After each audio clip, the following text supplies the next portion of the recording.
They don't want you to find out. Oh no, well that's very serious. That is a bad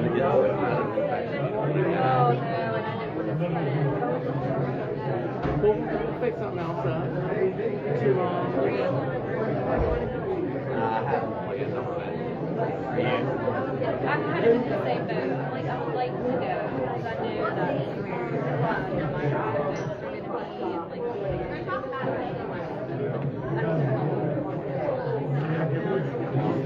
Based on the 2 pages, are you nervous about her? Yes.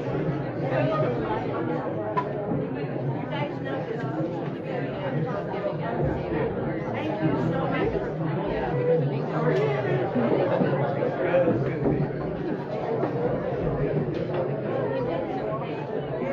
Okay, a lot of travel lately, since Vegas last week, which Vegas is unreal. No, I know. I've never really had that with No, me neither. And I would have gone if they just didn't need us to work a great show, so I didn't get the big shots.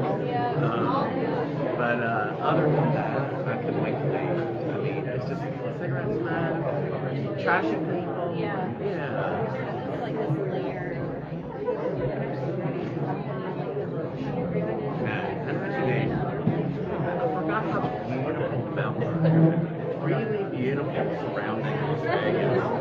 I imagine a lot of people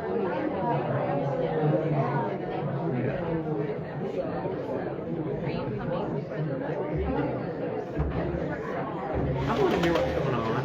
That and everything else.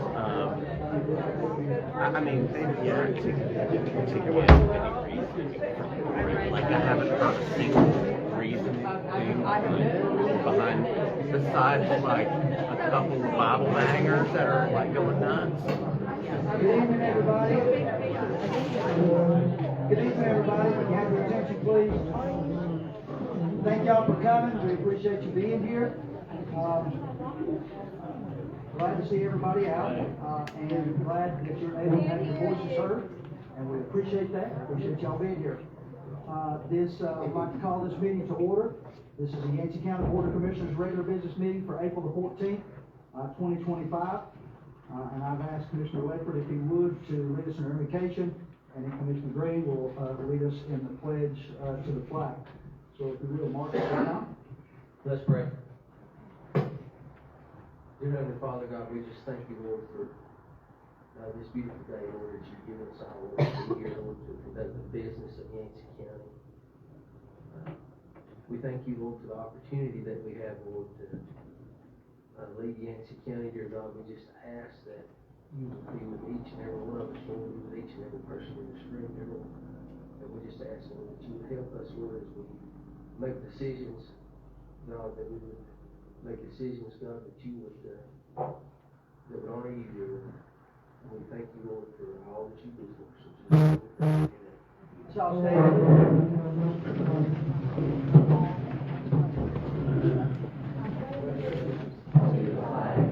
Of the United States of America, and to the republic for which it stands, one nation, indivisible, with liberty and justice for all. Thank you very much.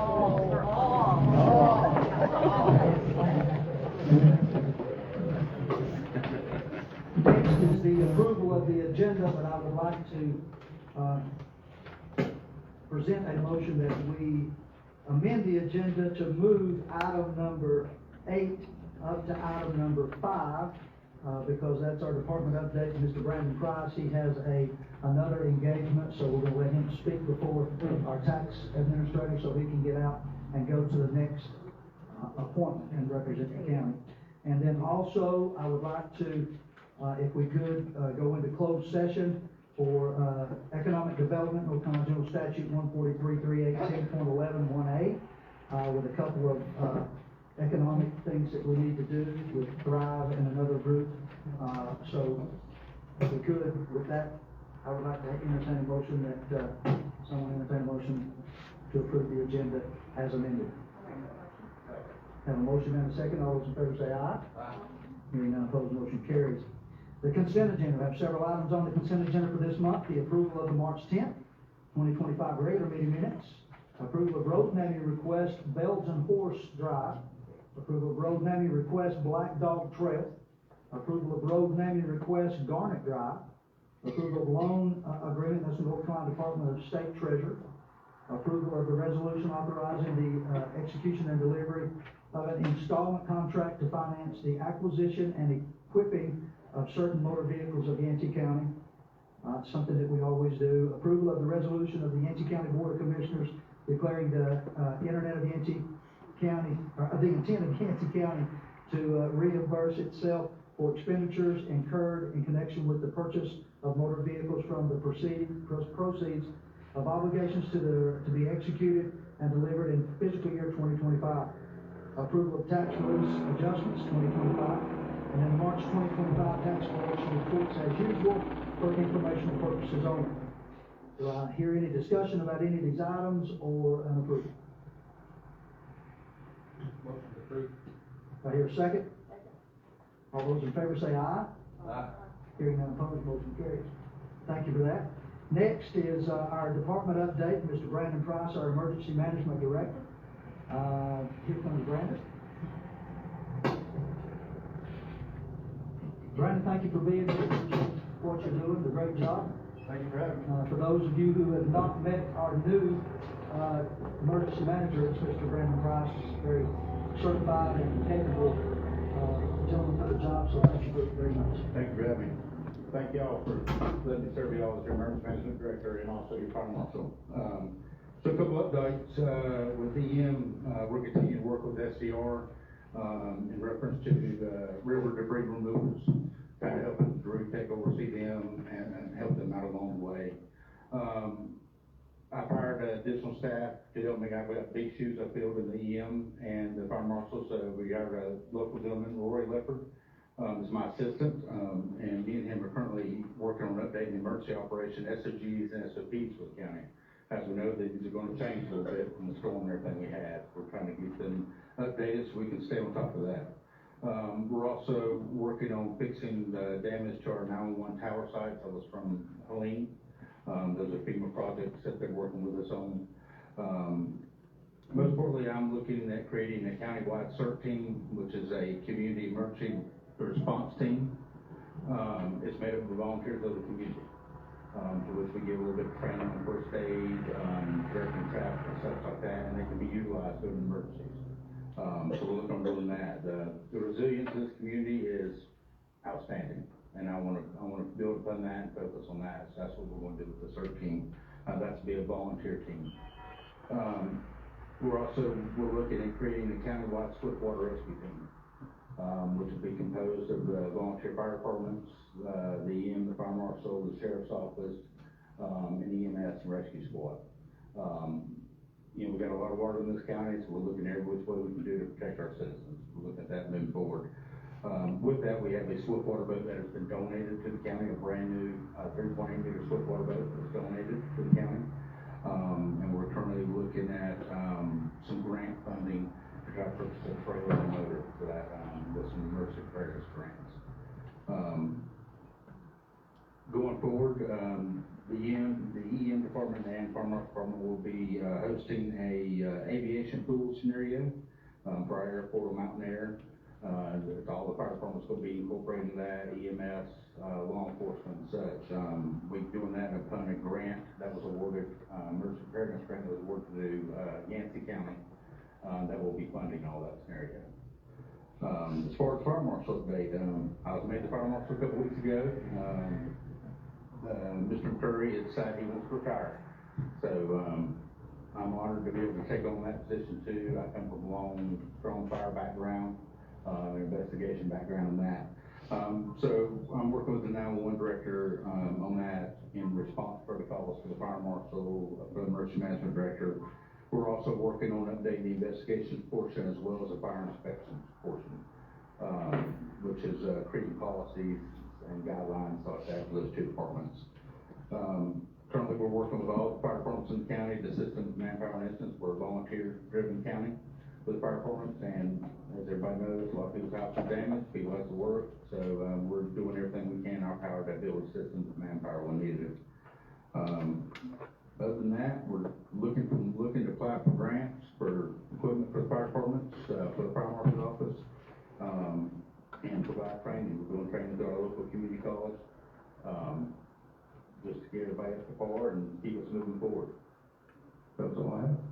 Thank you, Brent. And also, Phil talks about what we're doing to bring all the fire departments. Yeah, currently, we're going to all the fire departments and feed them.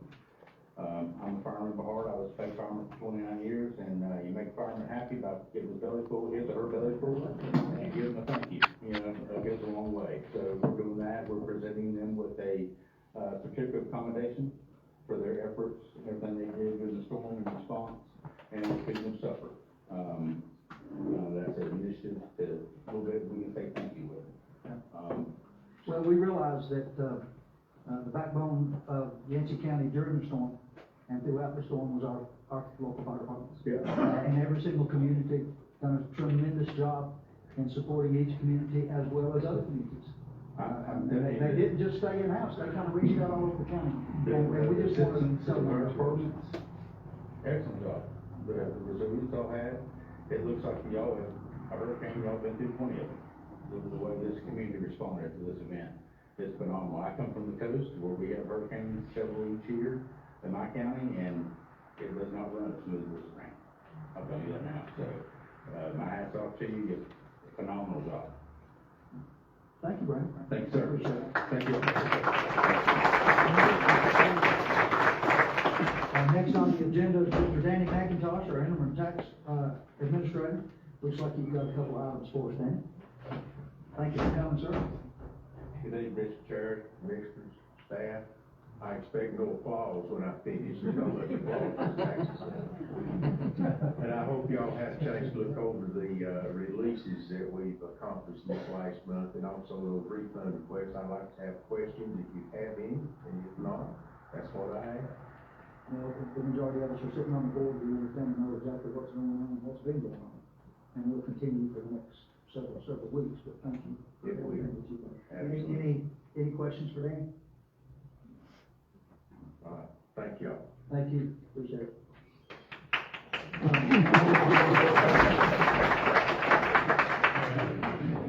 There's nobody more deserving than that man right there first class, so thank you. We need to take action on these, to approve, so do I hear, have a motion to approve, do I hear a second?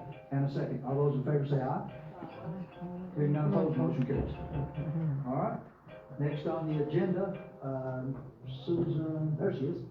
I looked right over you, Susan. Miss Susan Joe, she's our Register of Deeds, and she's got, something to bring to us. Good evening, ma'am, thanks for coming.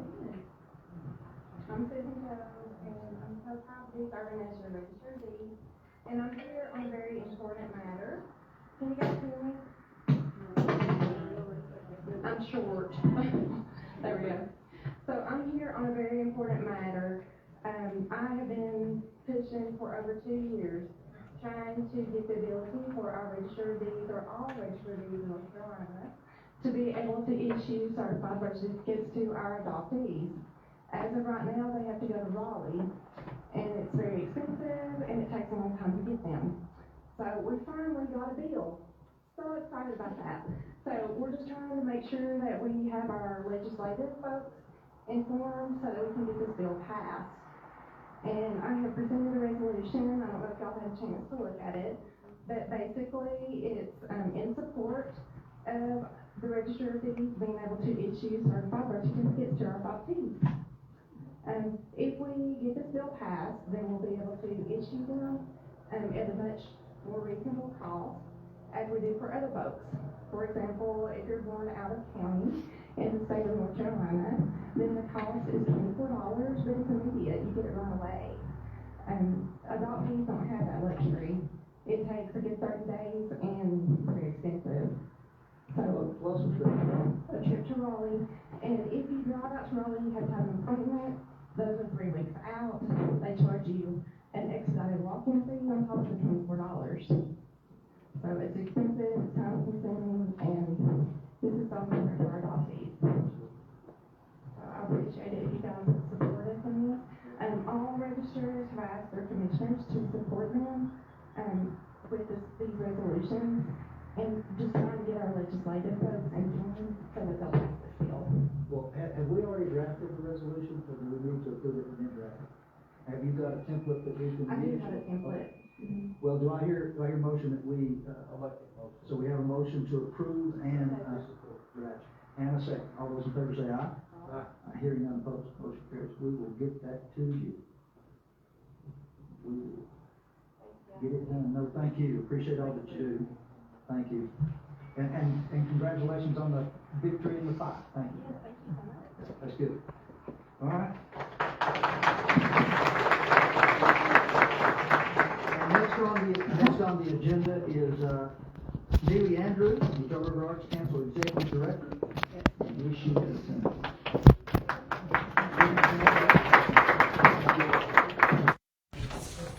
Thanks for coming, Neely. Appreciate you being here. Hey everybody, I hope you can hear me. I'm short also, but I wore some taller shoes today. So just a quick thank you to Lynn, commissioners, for giving me a moment to speak and update you about the arts, what's going on regionally, locally, and at the state and federal level. So I'm gonna try to keep this short. As you know, there's so much we could say, but there's three main points. And the first that I want to make is talking about the economic impact to our community by the arts, especially in rural areas like this. So North Carolina's nonprofit arts and culture industry contributed $2.23 billion to economic activity in North Carolina in 2022. Of that $2 billion, $80 million of that happened right here in Western North Carolina. So as you're thinking about tourism and building back, please consider the arts in that conversation. Furthermore, rural communities that have performing arts and arts businesses attract more workers and jobs, provide a higher income, and recover quicker from recessions. Children from low-income families are 5 times more likely to graduate from high school and twice as likely to graduate from college if they participate in the arts. So please consider the arts in your conversations. Another point, just quickly, I know we're all talking about Helene, but I want to talk to you all briefly about how it impacted our arts community.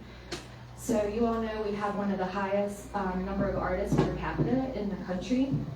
Our artists are reeling from the devastating effects of Hurricane Helene. Like everyone, they've lost loved ones, property, revenue, and a sense of security.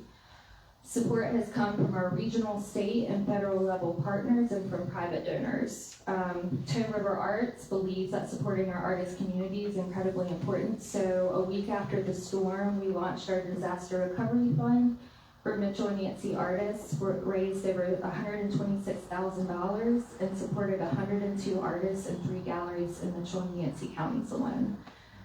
Arts ABL awarded 1,500 grants to artists totaling more than $750,000 in Western North Carolina. Other businesses and partners like Glen Raven have worked with us and other artists directly to create market-based off-the-mountain events or to acquire gifts directly from our artist community. Other organizations include Craft Your Commerce, Surplus, Center for Craft, and the Mysteries Fund Waters Market. The reason why I'm making that point is because we have yet to see any direct relief for the arts from the state legislature in North Carolina. We have all pulled our resources, we've all worked together to support our artist community, and we've seen it in our rural communities, but we still have yet to get any direct arts relief from the state legislature. And I think that's an important thing for our representatives to hear. Just a brief update on Tone River Arts. For those of you who don't know, North Carolina thankfully has one of the strongest arts council networks in the country. I think that's why there are certain things that haven't affected us as much as some other states. Our network is very close and far-reaching. We're the only arts council in North Carolina to serve 2 counties, Mitchell and Yancey. And you all know they're very different counties. So upcoming this year, we're gonna host more than 10 exhibitions in our Spruce Pine location. And I say that because we have this future home hopefully happening on the town square where we hope to rotate our exhibitions every 5 weeks. So that's something that's gonna be constantly changing and bringing in new art for our local community.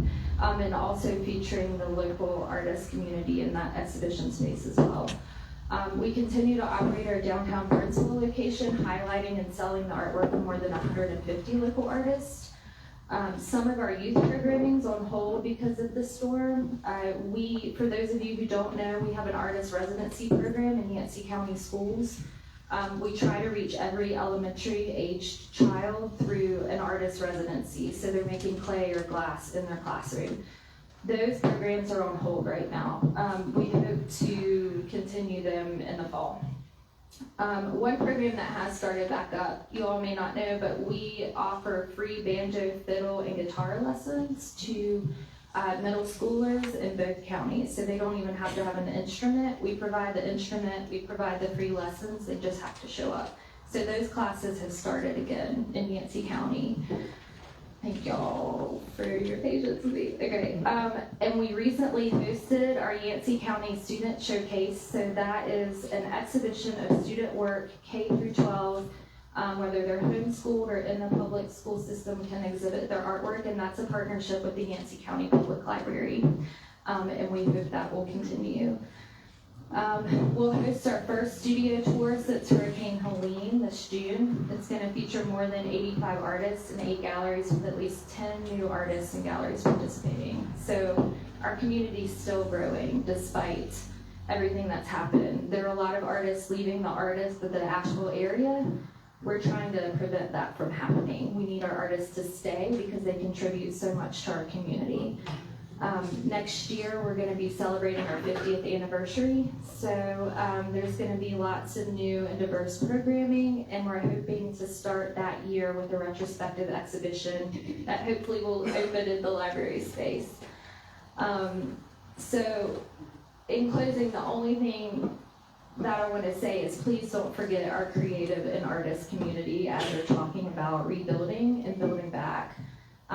The arts contribute to tourism, but they also contribute to the mental health and well-being of our youth and really our entire community. So please don't forget about us as you're having these conversations.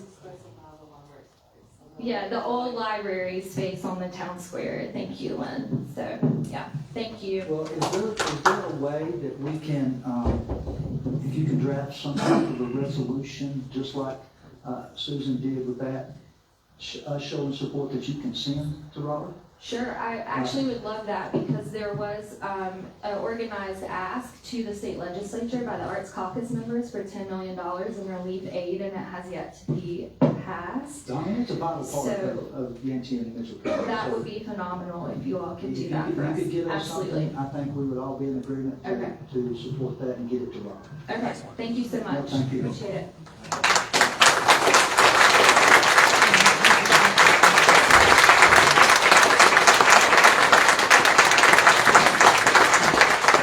Next on the agenda is a board appointment to the Yancey County Department of Social Services. There was a board member that had to come off early, so this would be to fill the remainder of that term. And is there any nominations, any discussion, anything that we would like to talk about this? It's Mr. Gary Banks is coming off, and we need to fill that his term out. And does it, my question is, does it have to be, because it happened pretty sudden, and we've not had an opportunity to talk or ask anybody. I mean, we can make nominations and ask that way, but You can table it till next month. if we can do that. Better, I'm waiting Okay. on someone to respond back. Okay. So, well then, I would suggest that we table this until next month, so we can find at least a couple that we can vote on. Okay, we have a motion table, do I hear a second? And a second, all those in favor say aye. I hear none, opposed, motion carries. We'll move that until next month. Next, our CDBG program compliance requirements. There's a few things here. Who's going to be the representative speaking on that? Is that? Okay, here she is. Yep, from our high country. Yep. Thank you, Michelle, for being here, making the trip. Thank you for that. Just wanted to kind of remind you what happened. It's been a while. Last October, Yep. you all agreed to put in an application. We were working on an application for a housing repair grant. And this is all exciting stuff, by the way, yeah. And it was for $950,000. The county decided, it was due right after the hurricane hit. So the state put in a little extra money and offered some more. So the last time I was here, it was a public hearing saying we were gonna apply for $2 million instead of the $950. Well, I happened to get a call about 3 weeks later from John Brooks, who was head of that department at Department of Commerce, and I thought I had done something really wrong with the application, and I was scared.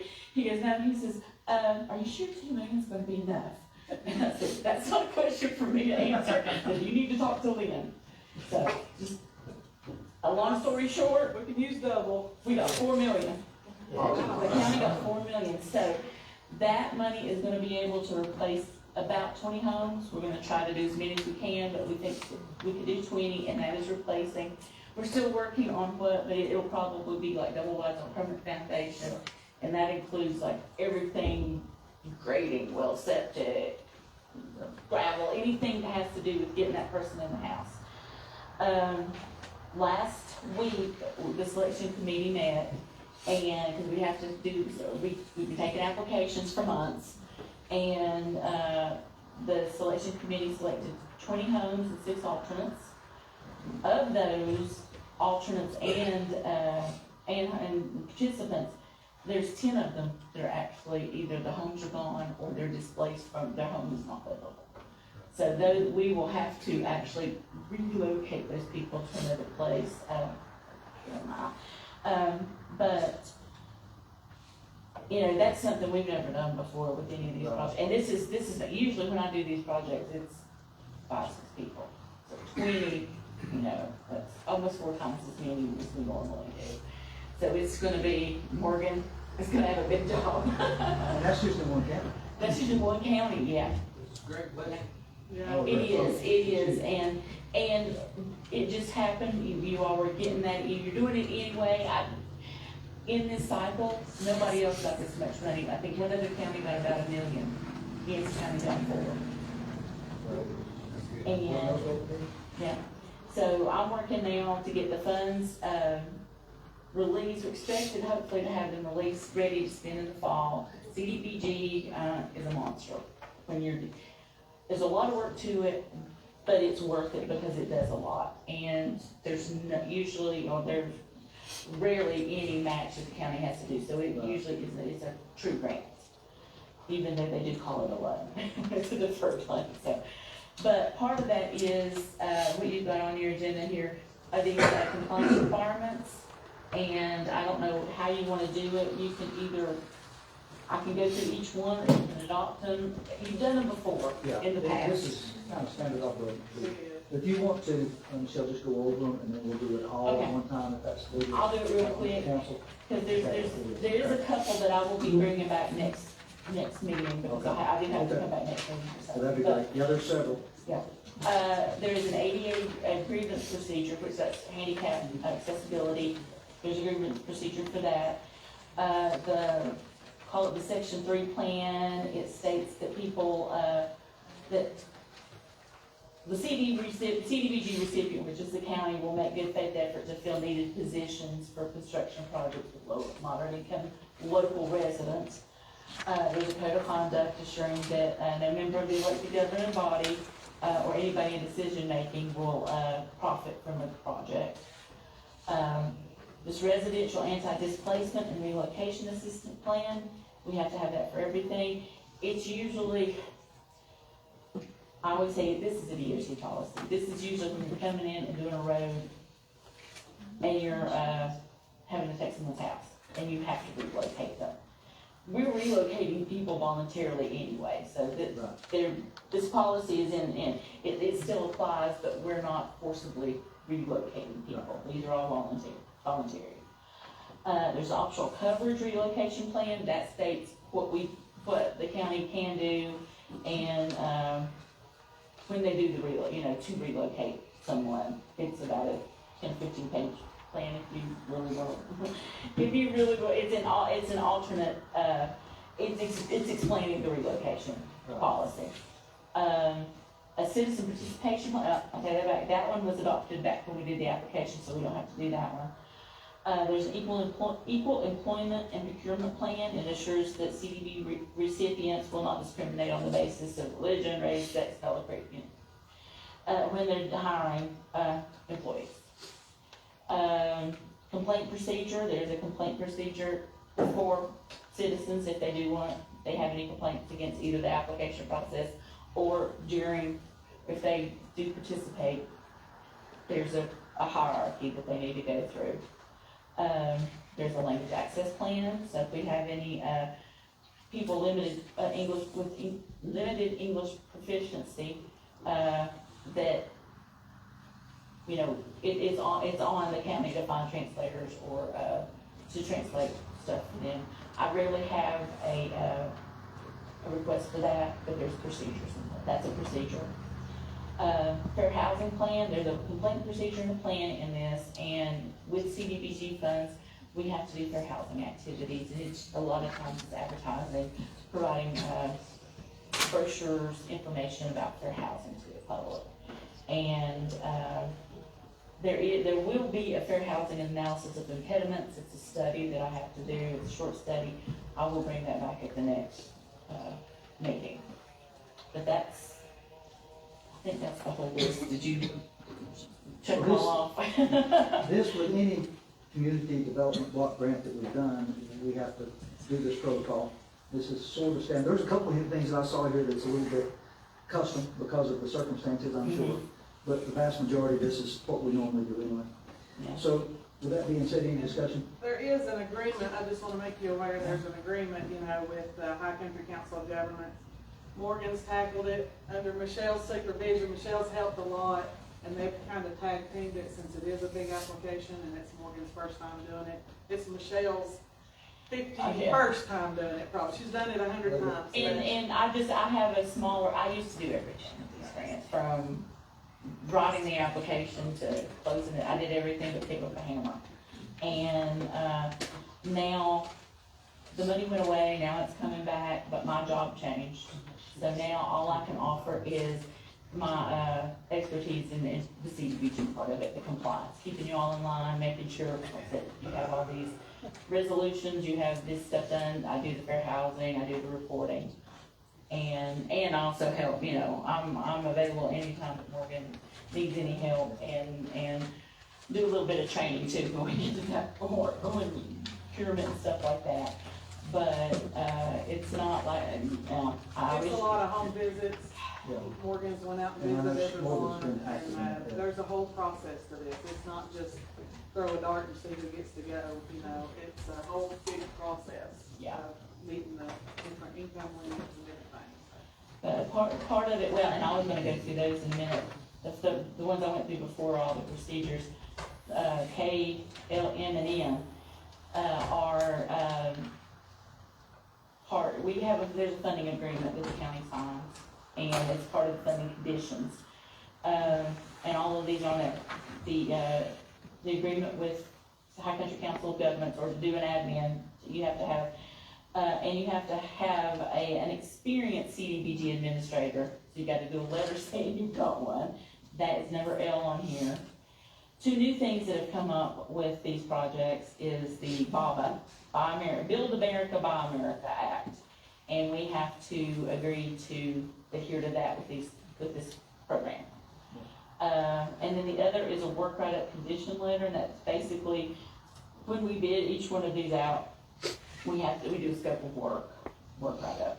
And the state wants us to send that in to them. I don't know if they have to approve it or if they just want to see it.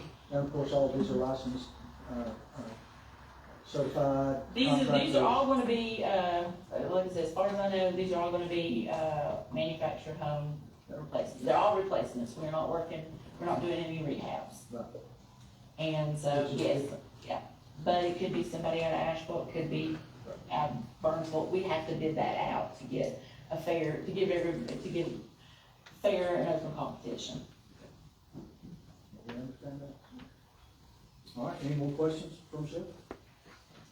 All right, do I hear a motion to approve the resolution along with the compliance requirements? Do I have a motion? Do I hear a second? And 2 seconds, Madam Clerk, you can take your pick. All those in favor say aye. Hearing none opposed, motion carries. And I'll be back next month at the public hearing, because we're gonna have to do the project. Looking forward to it. Thank you. Thank you Appreciate all. all you do.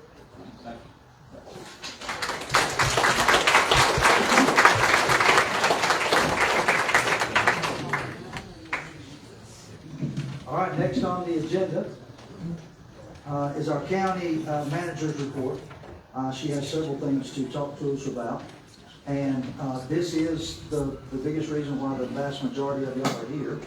And we do appreciate you being here. And I say that honestly. Thank you for that. But we need to be respectful. Thank you so much for everything that you've done so far. But we need to be respectful of everybody's time and allow Lynn to give this presentation on all 4 items. But thank you, Lynn, for what all you've done and your diligence in getting all this stuff done. Thank you. Sure. So go ahead. Couldn't do it without Donnie. I appreciate Donnie and other county managers and county attorneys, town manager, town attorney too, for working on this contract. First off though, A is the U.S. Tire Recycling contract. That's something new that just hit our office in the last couple of weeks. There again, we don't do that service for ourselves, so we're relying on someone else to tell us how much we have to pay for haul fee and bill fee and all that. So currently, we are with the U.S. Tire Recycling, and as you guys know from the flood, we've had quite a few tires out and about. So right now, we pay on $1,319.50. So $1,319.50 per load. There's about 11.5 tons on each load. They are wanting to bill us now by the ton, and that would be $208.08 per ton. So this will raise the rate pretty drastically over the course of a year. We've done the math, and it'll raise it around $30,000 a year if we keep the same tonnage. We have tried to go out and get another company's estimate. We're waiting on that before we really approve this. So let's hold off. This is kind of a one and done where we're at now with our current carrier, U.S. Tire, but we'd like to have something to compare that to and get another cost, because we want, of course, to try to give the best spending of our money as we can, and that does make a big difference, especially with a lot of tires that we have. So if you don't care, let's hold off. This can even go in a budget discussion because we have started the budget process in our finance office, and that'll come up toward the end of the week, or end of the month. So now what everybody's been waiting on, after the meeting, I do have some bullet points here that you can come up and pick up just of this summary of the withdrawal agreement. Donnie and myself, along with all the other county's attorneys, Mitchell and Avery's, and their county manager, and also the town attorney of Spruce Pine, and one of the councilmen met. And we all agreed on this contract. Donnie drew it up. They had input, had some things they wanted us to adjust or some things to put in there. So anyway, Donnie made those adjustments, and those have been sent out and for approval all this month in their meetings. So the first page, as you see, this is the withdrawal agreement, and as we go through here, it's just a regular withdrawal agreement, nothing particular. So the main things we'll focus on is the exhibits. Amber did a collections report. She did everything that she had in the library book-wise, and anything older than 5 years has depreciated off the books. So anything 5 years or newer has value to it. That value was $26,641.16 in the report that she sent us, an Excel spreadsheet 202-41111. So all that will come and stay with the library. All the other counties and the town council has agreed that that stays within the Yancey County Library. That was around 32,000 books and audio books of collection. So it was $26,641. I know there have been some rumors about $1 million or whatever, but that's what it came down to that she had give us. Exhibit B is all the fixed assets. So anything in the room, the table, the chairs, the podiums, the televisions, whatever. Also, the computer lab would stay, everything in the building would stay. I did get notice today from Wayne that there was a few items in the library, around 4 or 5 pictures or paintings in the library that was donated by certain organizations and that they belong to them. So we'll make sure that that gets changed on here, Wayne, and I have gave that to our attorney, so thank you for that. Actually, Ms. Paulson, we will not need to modify that, the agreement with the county, but it is in the county owner interest in possible. We can't hear you. Can't hear you. Microphone? So he was just saying that we would not need to modify the agreement in any way, that it's only for interest, that Yancey County has interest in those products.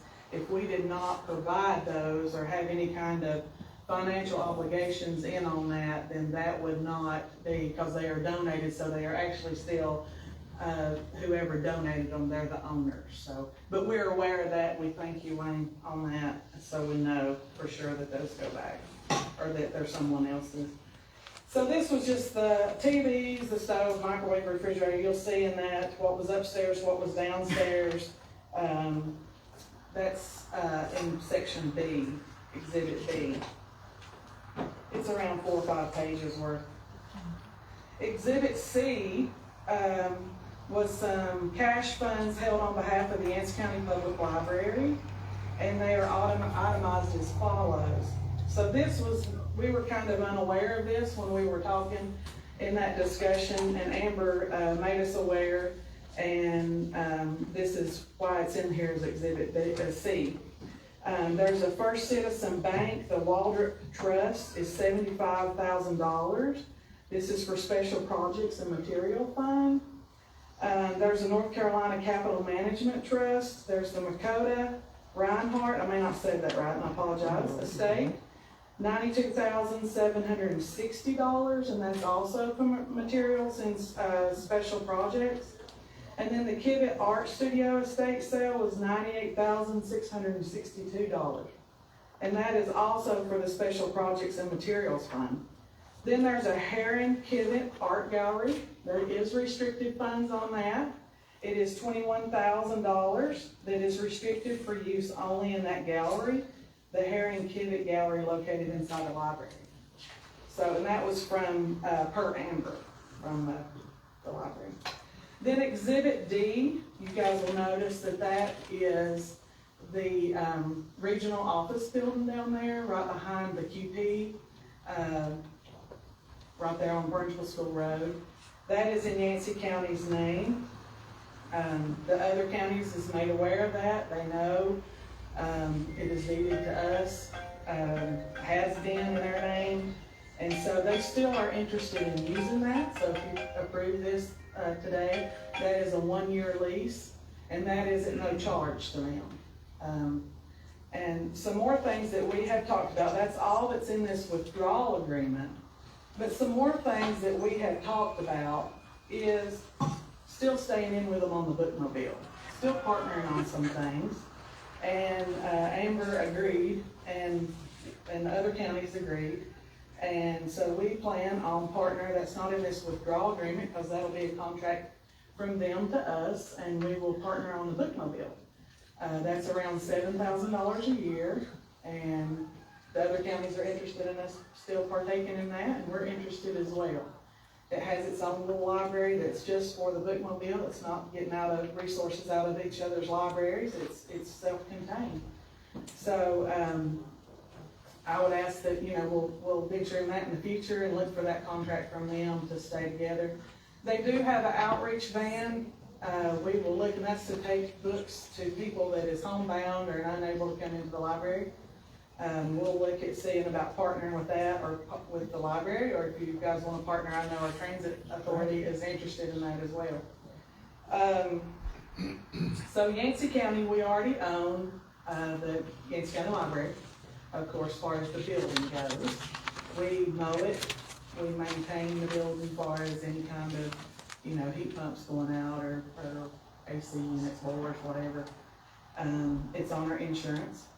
So, and we also pay the county's match to the librarians that's up there currently, just the Yancey County side, of course, not Mitchell or Avery or the town of Spruce Pine, but we already are paying those health insurance benefits for them. So all that would stay the same. There wouldn't be any change there.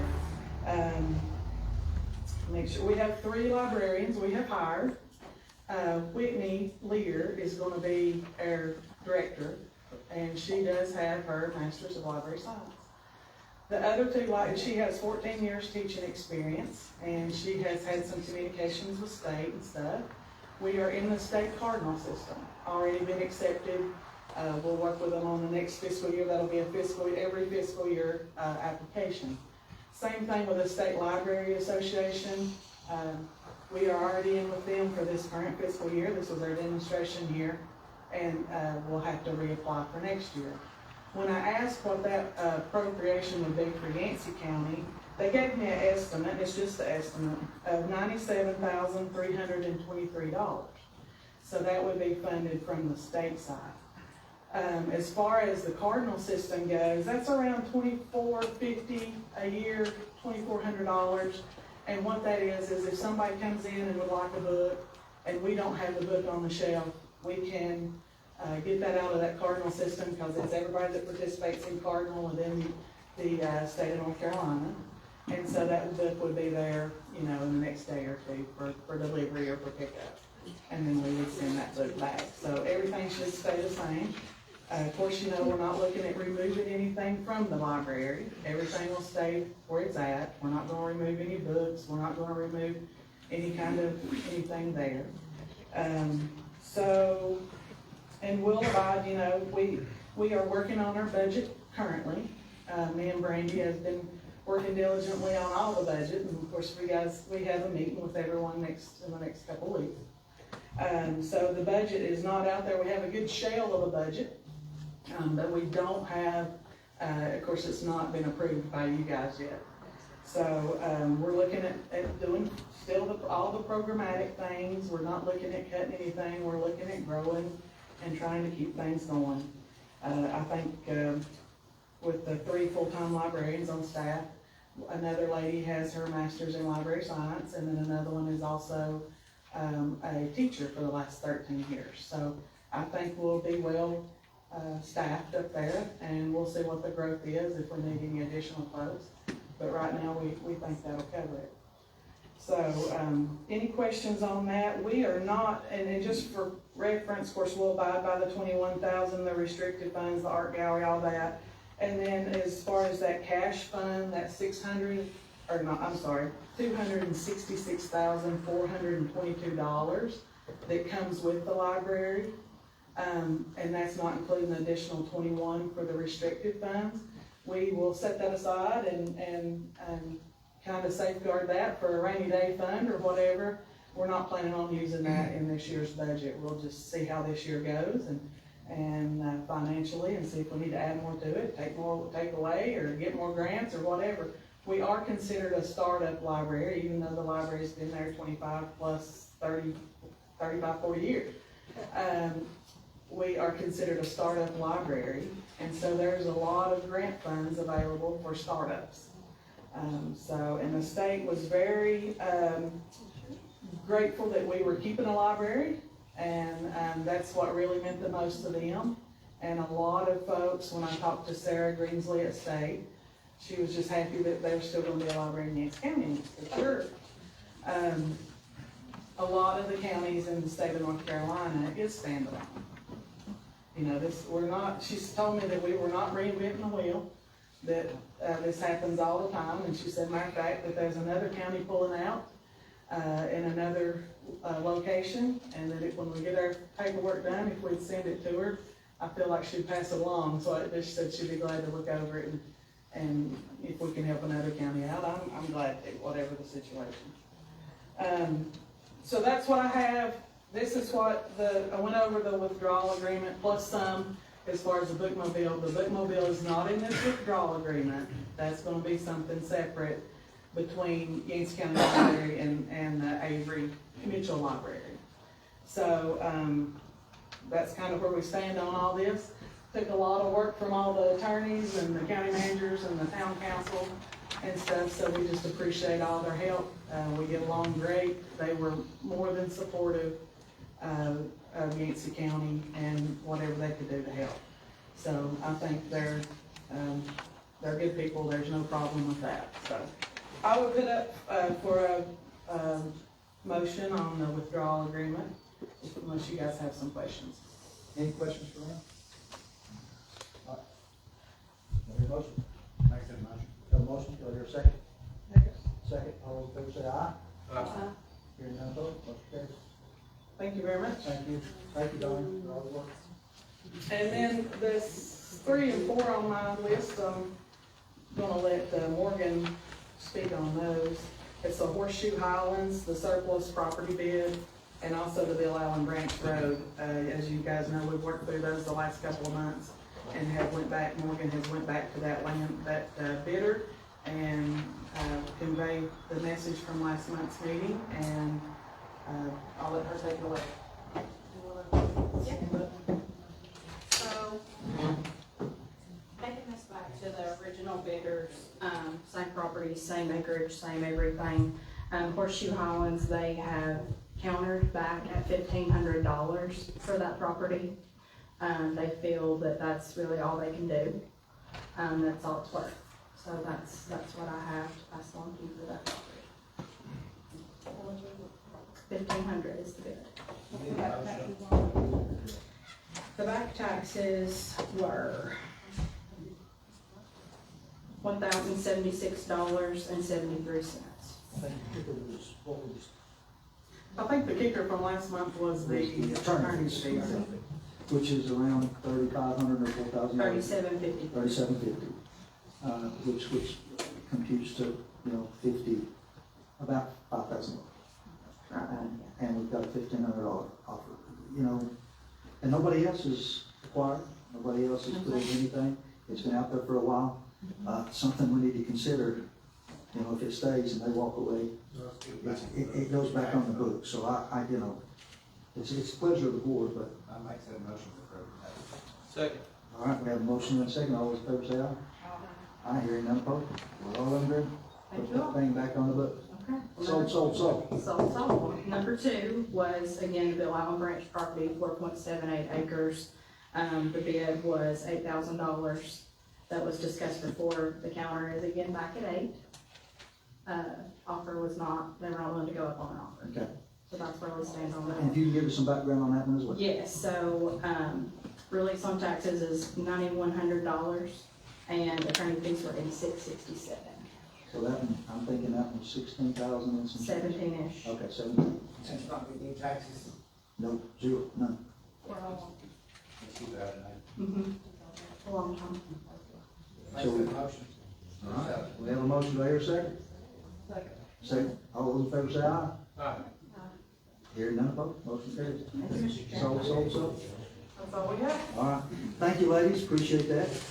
Next on the agenda is County Commissioners Report. Any commissioners got anything to speak of, talk about? Okay, all right, here we go. Next on the agenda is our public comments section. I'm sorry. So sorry. I am so sorry, Mr. Lost. Anyway, our county attorney's report. Go ahead, sir. I only have one thing, Mr. Chairman, and I'm glad I've got the register of deeds and the tax assessor here. Yes. What is before you is an amendment of the resolution we passed, I believe, 2 months ago. I could give you some background.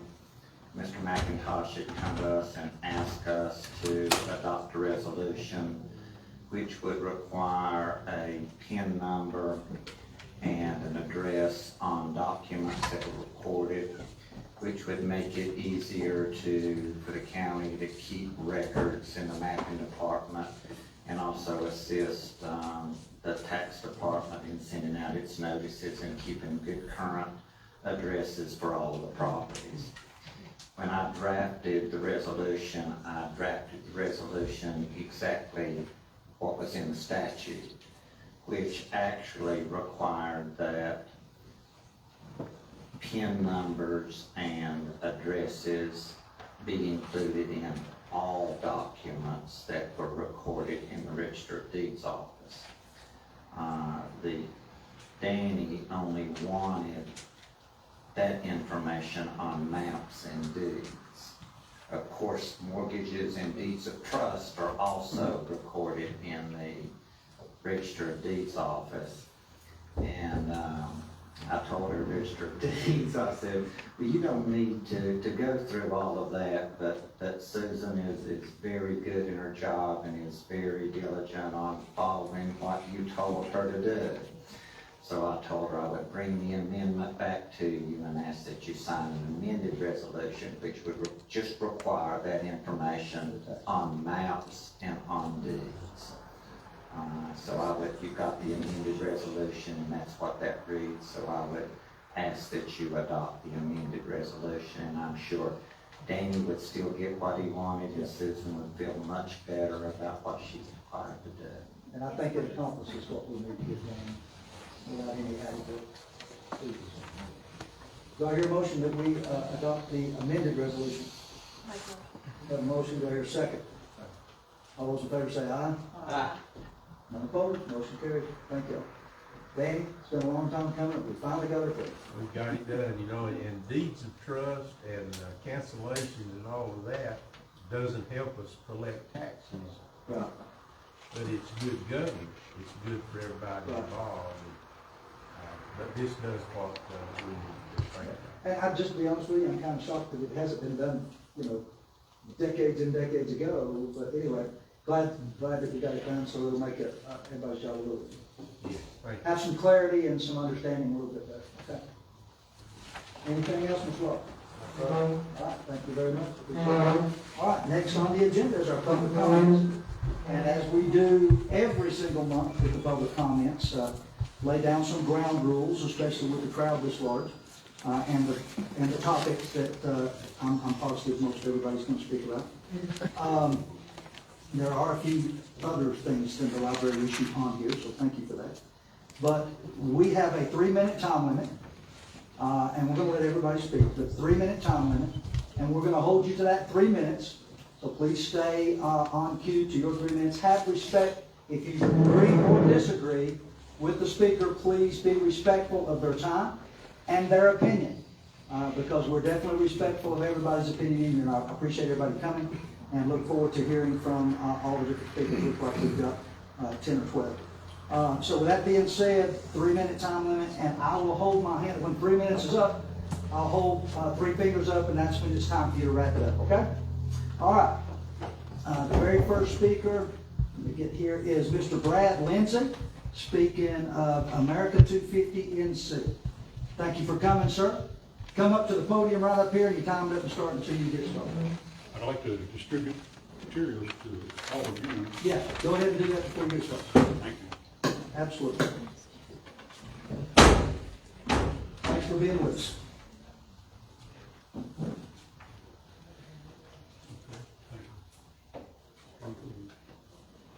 And I'm just assuming that this is our 250th birthday coming up, and that's what this is. And I kind of gathered by your hat that might be part of it. Thank you.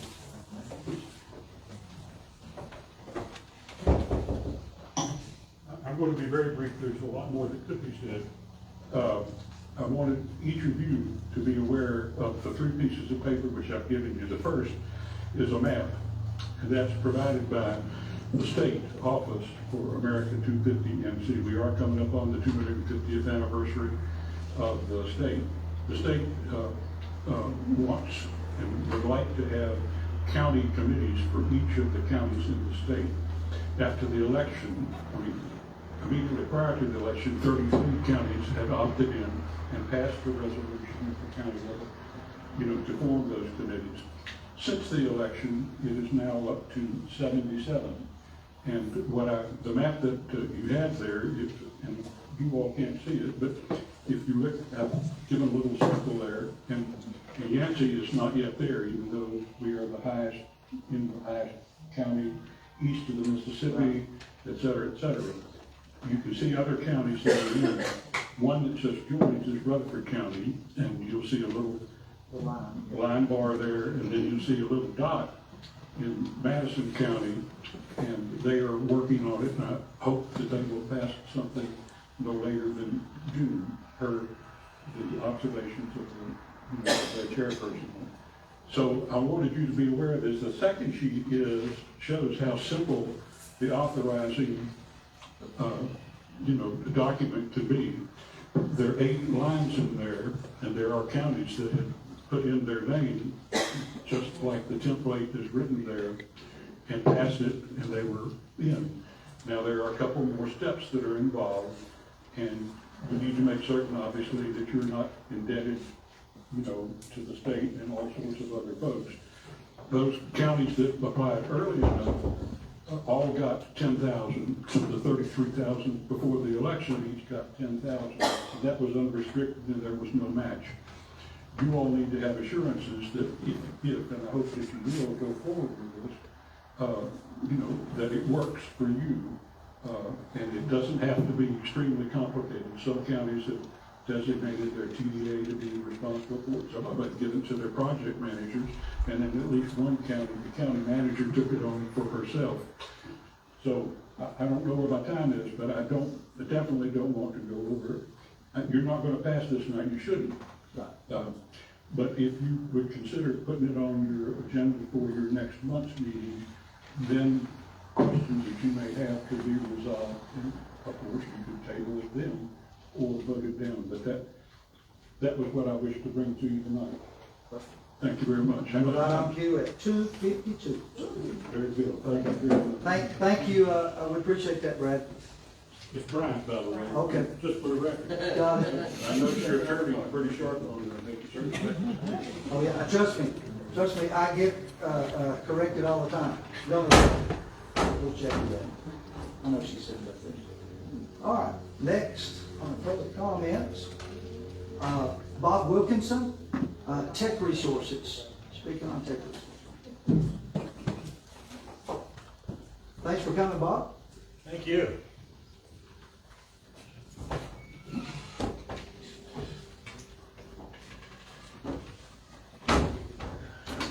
Good evening.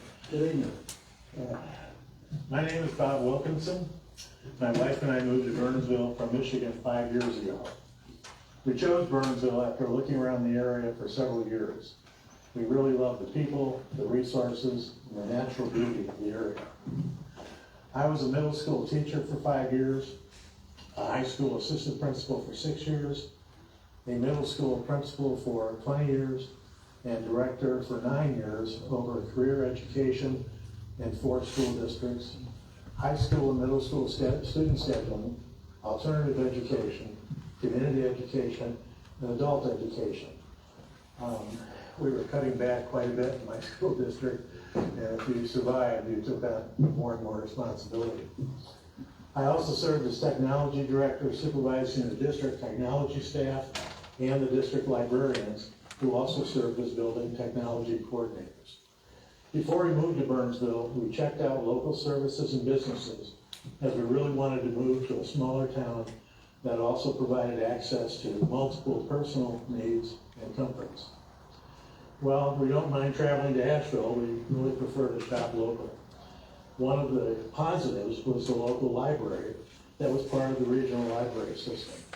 I have been an avid library user since my childhood in Connecticut, and then again in Saginaw, Ann Arbor, Ypsilanti, and Belleville, Michigan. All had wonderful libraries, but we were really pleased and impressed with all the services offered here in Burnsville. You should be well aware of those, as several people have spoken about in the past year. Many of those services, as you should know, will no longer be available if you withdraw from the regional system. I personally love the Libby Network, which allows me to borrow books on Kindle, where I can control print size and background color, as my 75-year-old eyes need those accommodations. More importantly, I'm totally disappointed and frustrated that you would take so many services away from our local citizens. I do not understand your reasons for giving up so much, but do know that you have not satisfactorily explain those reasons to our community. It really appears extremely petty to me.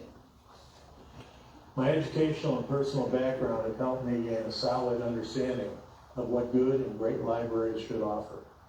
We have a great library here, and you seem to have no hesitation to slash and burn until we are left with fewer and less effective services. I implore you to reconsider your decision to leave the regional library and to do the right thing by remaining a member. The citizens of this area certainly deserve that. Thank you for your time. Thank you, Rob.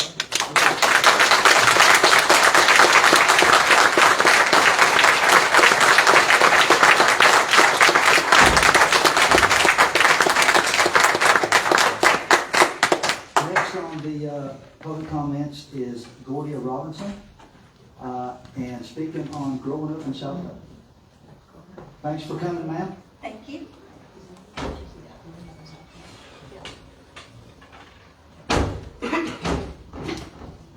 All right, I'm kind of short, but can everybody hear me? We hear you. Okay. Good evening. My name is Gordia Robbins. I live in South Dakota community, the second of 10 kids. My family has been here for generations. I would like to talk to you about the bookmobile and the Angry Library. The bookmobile was my lifeline growing up. Books allowed me to dream, to travel, to hope. And I'm not the only one. A lot of people in Yancey County, for whatever reason, depend on the library and the bookmobile to travel, to use their imagination, to socialize, and many activities of daily living. Please do not rip apart our library, something that is not broken, when we have so much devastation around us that needs fixing. If the last 6 months has taught us anything, it's that we're stronger together than when we are alone. Thank you very much for your time. Thank you, Gordy.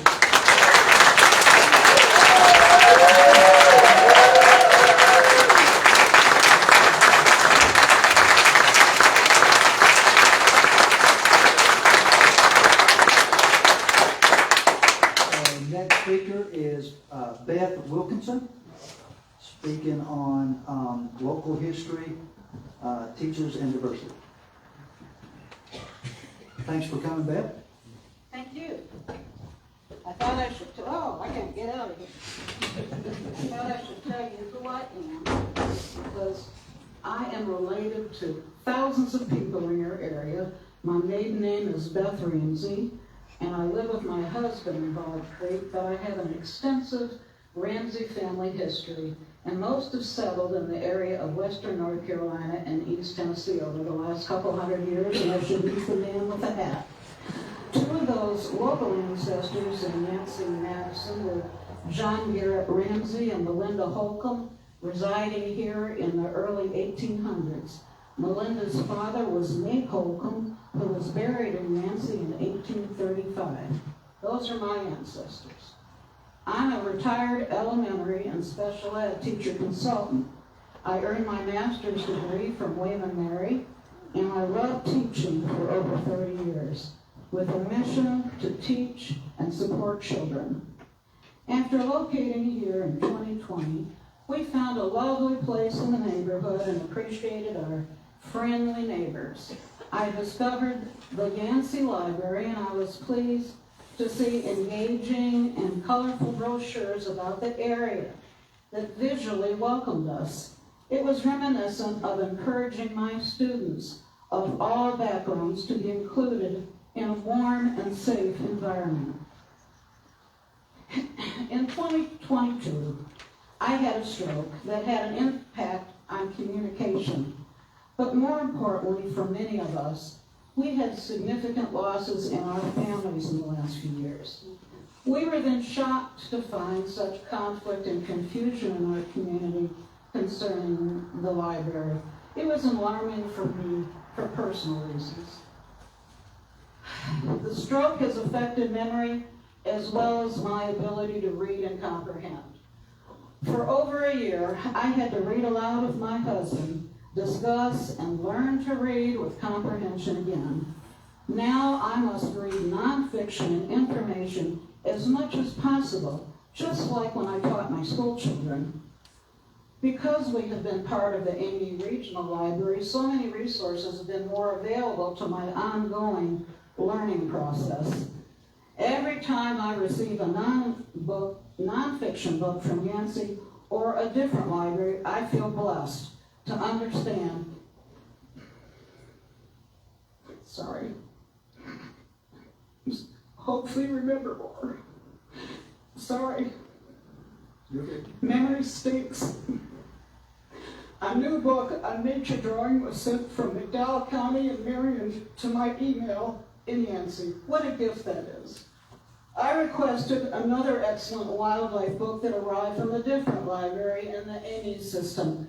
The author, Terry Tempest Williams, is an expert not only on plants and animals in Utah, but also on the deaths of women with breast cancer due to the effects of nuclear bomb testing in Nevada and Utah in the 1950s and 60s.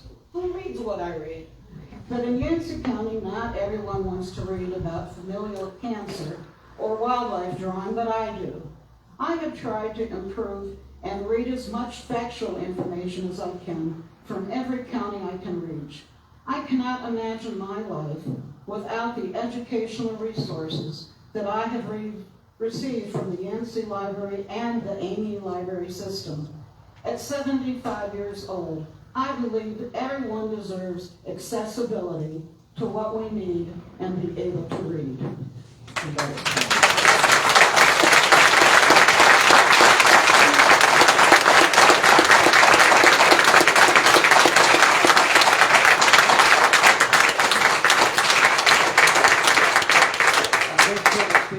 Is Ms. Krista Banks, and it's Kenner. Okay. So thanks for coming. Appreciate you being here. Speaking about honoring my Nanny Ruth Banks. It's been a long time since I've seen a lot of you. I went to high school with you. Donnie, you taught me how to swim. Can you hear me? No. It's been over 30 years since I've seen many of you. To some of my classmates, it's truly good to see you. And to others, I'm not here to pretend. When you leave your hometown and spend decades elsewhere, you gain something many people never do: perspective, humility, and the courage to speak truth, even when it's uncomfortable. And I am uncomfortable. I've seen power used to punish, not to serve. I've seen people shut out and shamed, not protected. That's not leadership. That's not faith. And that's not our community. To the commissioners, you work for all of us. And not just the people who think like you. You are not elected to impose your personal religious beliefs on the whole community. That is not your role. That role belongs to me. As a mother, it's my job to teach my children about right and wrong, about love, compassion, and how to treat people with dignity, respect, and grace. I want to tell you about the woman whose name is etched outside that library. My nanny, Ruth Banks. She served this county for 40 years. And when my daughter saw her name, they were so proud. They felt connected to something meaningful, to service, to legacy, to the most important thing a person could do. She believed deeply in compassion, in public service, and living by a strong moral compass. Not one that shames, but one that guides. Not one that divides, but one that unites. And I believe she would be heartbroken to see what's happening now. Turning a place meant to serve everyone, the library, into a political weapon, targeting the poor, silencing the vulnerable. Let me remind you, after Hurricane Helene, our town was devastated. But we didn't ask who someone voted for what church they went to, or who they loved. We helped each other. And the Amy Library stood tall. It became a beacon, a lifeline for those without power, internet connection, especially the poor, who still today rely on that building for access to the world. It is not just a place to read books. It is a refuge, a safe space, a source of dignity in a community where not everyone has it at home. 3 minutes, Kristen. Let me finish, please. My grandmother would want me to. You got 3 minutes, your time's up. I'm finishing. You're not protecting our children, you're releasing them in their safe places, you're not preserving our values, you're violating our heritage, and you're not hurting me, and you're certainly not hurting my children, because I'm their mother, not you, and thank God for that. But you are dividing this community, you are harming the very people my grandmother... Let us speak! Grandmother spent... Thank you, Kristen. Spent here serving. I will not meet that harm with hate. I will meet it with truth, with freedom.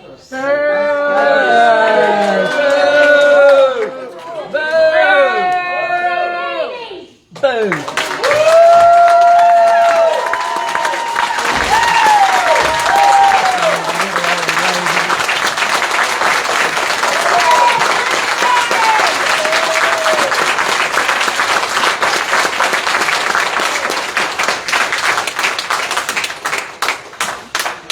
We really appreciate the respect and time. Thank you for that.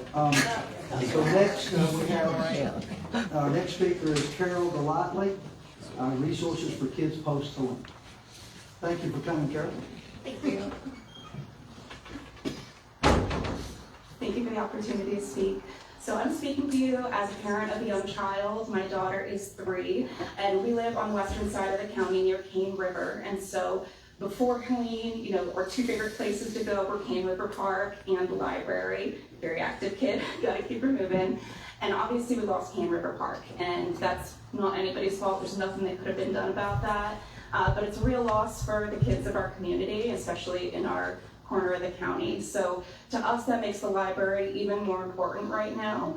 And I wanted to say thank you so much for replacing the Kid Mountain Playground that's over there by the library. We go every Thursday to the library, and my daughter has been watching it with so much excitement, seeing it getting ready. So thank you for all the work that's been done for that. But I am so concerned about what this might mean for the kids of our county with the withdrawal from the regional system. I don't understand why we would be taking a risk of something that might give, more loss and more upheaval to the kids of our county who have been through so much. Our family is not that affected compared to so many other families. Our house was okay, and even so, it's been so much upheaval. So it just doesn't feel like a time to take a risk to me. I know it sounds like a lot of work has been done to preserve the books and to preserve everything that's in the building. But I'm sure you all understand that a library is a lot more than a building with books in it. And to us, the librarians, the relationship that my daughter has with the librarians, that all of the people in our family have with them, that's such a critical part of the library for us. And all the kids' services. It's my understanding that we will lose a children's librarian and much of the children's programming. So again, for kids who have lost so much, that's upsetting to me. We want to make sure that we're preserving as many resources for the kids of this county as we possibly can. So as you consider this action that you're taking, as you continue to think about it, I ask you to think about it through the eyes of the 3-year-olds of this county and all the other young kids. Thank you. Thank you.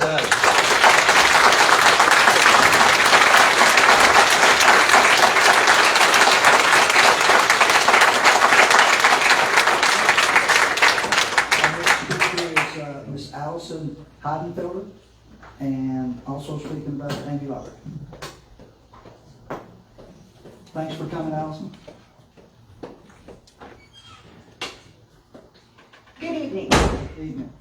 I'm here because I'm a homeschooling mother, and I also am a co-lead of the Full Steam Ahead Carolinas nonprofit that is the leaders of the Yancey Robotics award-winning robotics team. We could not survive without that library system. And as a homeschooler and as a nonprofit, we have relied on the library system to help us out. So I cannot believe what is happening this evening, and that the decision has already seemingly been made.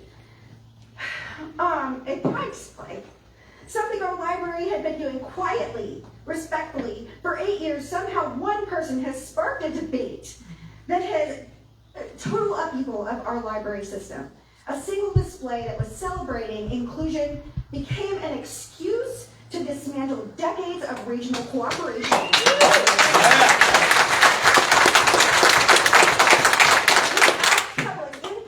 Without a plan and without a replacement for the services that Amy provides. You are creating chaos. You say we'll be able to find the funding to stay the same, and that we as a community are hearing rumors that perhaps it's costing too much, or it's, you have not found that funding yet. I did not feel any confidence this evening with what you presented to the community. Okay? You said that we have gotten used to a library system that provides tech support, provides services, provides books, provides community. Okay? You said this evening that you are going to try and continue with the bookmobile, but we're going to remain with the Amy library system for that. If we have to remain with the Amy library system for that, why are we leaving? Yeah. Okay? We're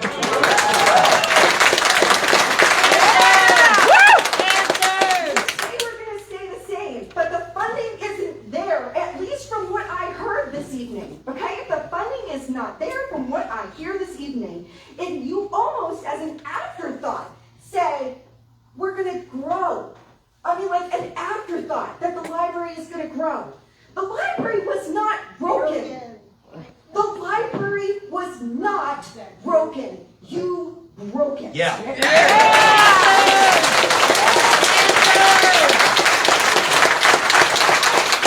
This is not a risk worth taking, especially right now when we need these taxpayer funds to help our community members with Pelican recovery. So, please, you owe it to this community to reconsider this decision, because we are stronger together.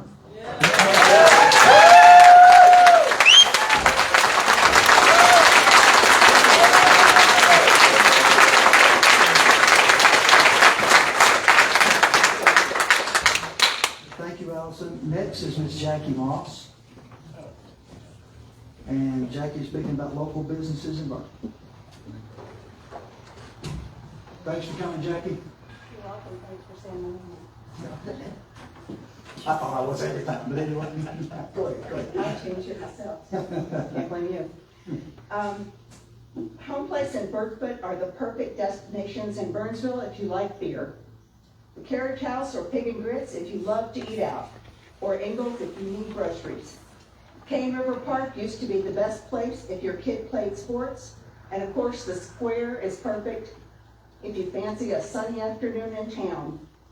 As a senior on a fixed income and an avid reader, my perfect destination in Burnsville has been the library. And when I say perfect, that's exactly what I mean.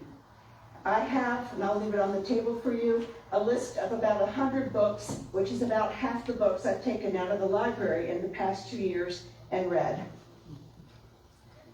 All of them from the Burnsville branch of the Amy Regional Library. The library has been consistently welcoming, the librarians have been uniformly helpful, and the Cardinal system has worked efficiently. I'm an eclectic reader, which means I read fiction and nonfiction, new releases and classics, prose and poetry, genres from history and politics to crime, fantasy, and romance. The collection built and curated through the support of Amy and the experienced leadership of Wayne and other library staff has surprised and delighted me. They have created a small town library that is equal to the depth and breadth of a much larger city. I'm just not sure that you understand and appreciate how perfect Burnsville Library currently is. I think that if you did, if you could open your ears and your minds to what you hear tonight and every meeting, you would not for one moment consider withdrawing from Amy and attempt to maintain that level of quality with less money and less experienced librarians. This council apparently seized upon one complaint from a single citizen related to a Pride Month display and is using that person's apparent intolerance as a springboard to pursue an apparently partisan agenda. I say apparently because so much of this process has been conducted behind closed doors. Yes. Yes. And a flood of unanswered questions, off the record and inaccurate statements, and gaslit denials of what is happening in plain sight. This attempt to withdraw Yancey County from Amy is apparently nothing more than an effort to deny access to information and education. And in authoritarian speak, that's the beginning of thought control. And as a lover of books and a tax-paying citizen of Yancey County, I say, no thank you. I want my county council, and you are here to support me as well as the other people who voted for you. I want you to support the free exchange of ideas for all citizens to help Yancey County become an even better and stronger county, not an ignorant backwater. And if I have 10 seconds left, if you had presented, Go ahead. if you had I'll give you presented, frequent flyer miles. Go ahead. thank you. If you had presented the downsides and the negatives as well as the positives, taken off those rose-colored glasses and been truthful, you would have had a lot more credibility in this meeting.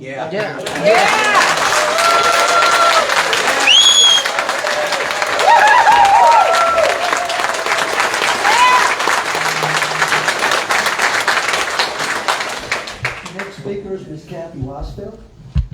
I'm sorry about that. Speaking about the county budget campaign.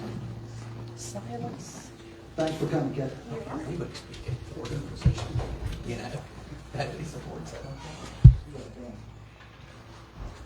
Thanks for coming, Kathy. Thank you. So I'm disappointed in what we heard tonight. There was so much that was left out, and I'm worried about the county budget.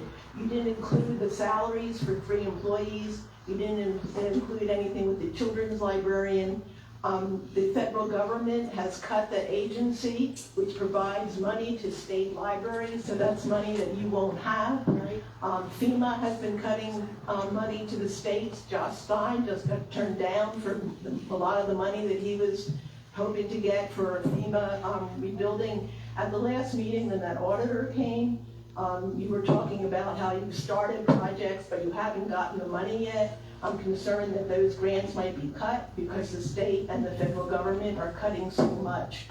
So I feel like you just gave us a partial budget, and I really don't know how you're going to sustain the library and what programs will be cut.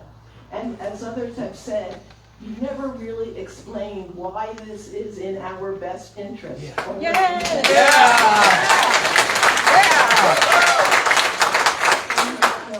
Because you've never told us, and shame on you.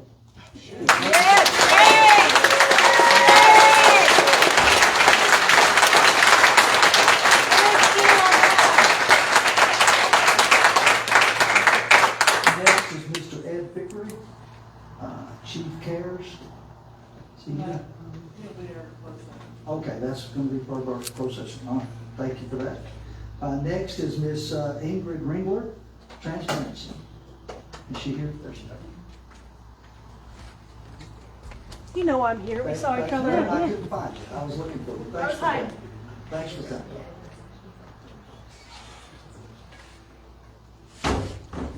So, in the interest of transparency, I didn't prepare any remarks before this. I've just been scribbling in the back there. Because I wanted to hear what you guys had to say before I figured out what I wanted to say in response. I wanted to hear the explanations you have not offered since making the decision to withdraw from the library. I wanted to hear the budget you've been saying you would have since last summer. I wanted to hear you had been listening to your constituents who have been extremely vocal on this issue. Right? Y'all knew I was going to talk about the library, but I want to be clear that the concerns that I have are not limited to the library. We've had similar concerns about transparency with tax adjustments last fall, and it makes me question the withdrawal of the health department from the regional partnership there.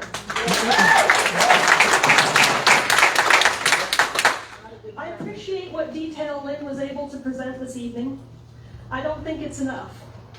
I would like to see the complete budget. Failing that, I want to see the shell budget that she mentioned. I hope that that will be available to us later this month. I don't think that being able to see those is unreasonable for an issue as hot as this one. I want to know how long the proposed partnership around the bookmobile is supposed to be for, and I want to know why that partnership is okay, but not a full partnership with the rest of the library.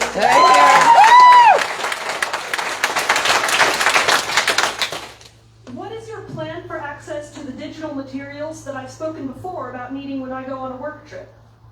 Will there be any effect on the library's business hours?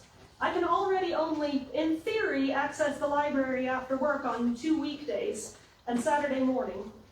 Commissioners, I hate to say it, but I don't like getting up early on the weekend. I keep missing my interlibrary loan pickups. I want to know how long the startup status that you mentioned the library would have, how long is that going to last? I want to know the other county that you mentioned was thinking about pulling out of the system. What county is that? What relationship do we have to them that we're suddenly helping them out with this when we're not helping out our neighbors? I want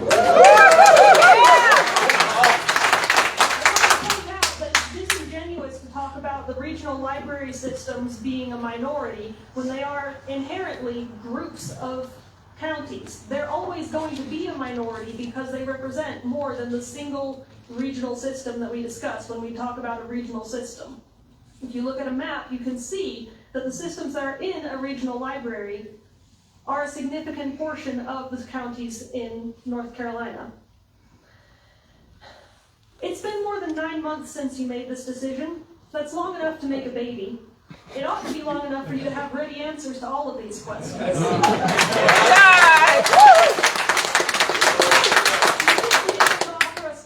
Statistics on all the improvements that should have been made to our health department when we pulled out of that regional partnership. Yeah. I should not still be getting my, can I finish this paragraph? Just that paragraph. Thank you, sir. I should not still be getting my information only from your opposition, but if you don't have answers, I encourage you to join the meetings every other Saturday. There's a lot of information there. You could learn something. Maybe if it's just what it is you need to teach us, instead of offering the same platitudes about how nothing's going to change.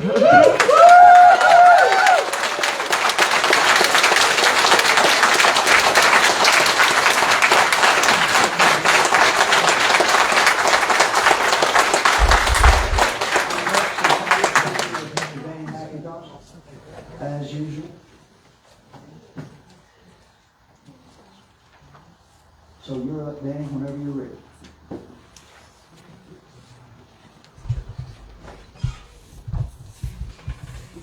I was a young man when we celebrated the bicentennial. You could invest money in a Facebook savings account down at the Northwestern Bank at 5.25%. Instead, I chose to say bicentennial quarters and $2 bills. They should be worth $32 each and $256 each, and I've got a supply if anybody needs it. I want to read a list here from Amanda and James Keith. What they've done for this community is incredible. It really is.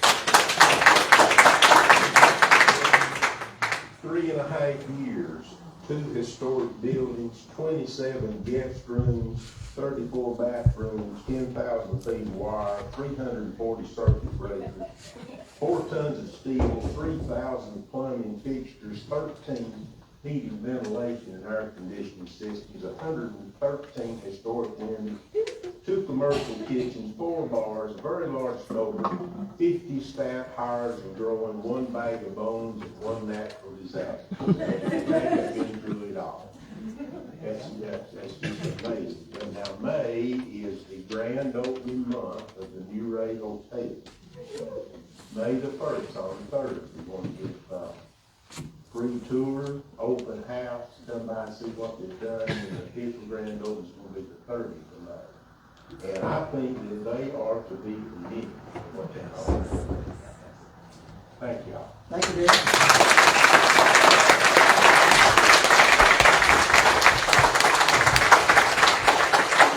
Appreciate appreciate everybody coming. Thank you for being here. I appreciate and respect your